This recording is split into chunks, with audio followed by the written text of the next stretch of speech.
বিএনপির অন্যতম পৃষ্ঠপোষক ফজলুল করিম টিপু তার এক অডিও বার্তায় দাবি করেন তিনি এবার 2024-এর জাতীয় নির্বাচনে নৌকার পক্ষে কাজ করেছেন, কিন্তু আমরা দেখতে পাই চট্টগ্রাম 10 আসনে নৌকার বিপক্ষে ফুলকপি মার্কার প্রচারণায় সামনের সারি থেকে নেতৃত্ব দেন।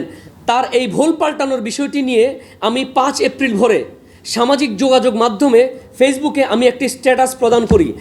নির্বাচনের পূর্বে এবং নির্বাচনের পরে এবং তার অডিওটি সহ 5 এপ্রিল আমি সেটি আমার সামাজিক যোগাযোগ মাধ্যম ফেসবুকে ওয়ালে আমি এটা দিয়েছিলাম।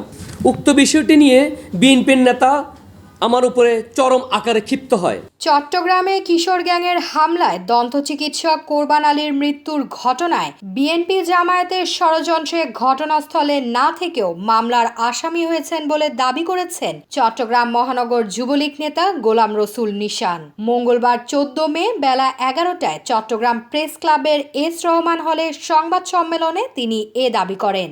বিএনপির পৃষ্ঠপোষক ফজলুল করিম টিপু, ভুইফোর সংগঠন, সমাজ পরিষদ এবং চাঁদাবাজ সংগঠন ফিরোজ শাহ পুলিশিং কমিটির ক্ষিপ্রতা এবং ষড়যন্ত্রের চূড়ান্ত ফলাফল দন্ত চিকিৎসক কোরবান আলীর নিহত হওয়ার সময়ে আমার কোনো ধরনের উপস্থিতি ও সম্পৃক্ততা না থাকা সত্ত্বেও আসামির তালিকায় আমার নামের অন্তর্ভুক্তি। নিজেকে নির্দোষ দাবি করে গোলাম রসুল নিশান সংবাদ সম্মেলনে লিখিত বক্তব্যে বলেন, মামলার বাদী আলী রেজা রানার ছোট ভাই ও বন্ধু দন্ত চিকিৎসক কোরবান আলী আহতের ঘটনায় উপস্থিত ছিলেন। বাদী আলী রেজা রানা ও তার কিশোর গ্যাং এলাকায় বিএনপি নেতা ফজলুল করিম টিপুর পরামর্শে পরিচালিত হয়। আপনারা দন্ত চিকিৎসক কোরবান আলীর আহত হওয়ার সিসি ফুটেজটি ভালো করে খেয়াল করলে দেখবেন মামলার পুলিশিং কমিটির সেক্রেটারি মোজাম্মেল হোসেন শাহিনের ছেলে সানিম এবং তানিমের উপস্থিতি রয়েছে।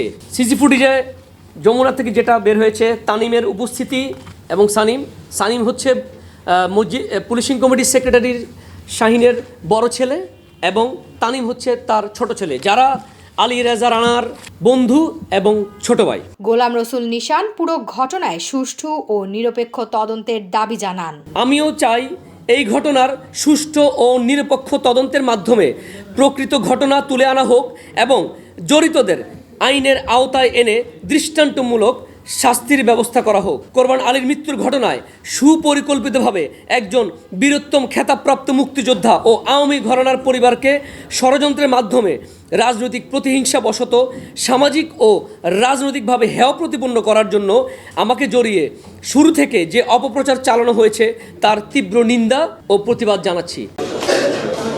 News desk, news day 24।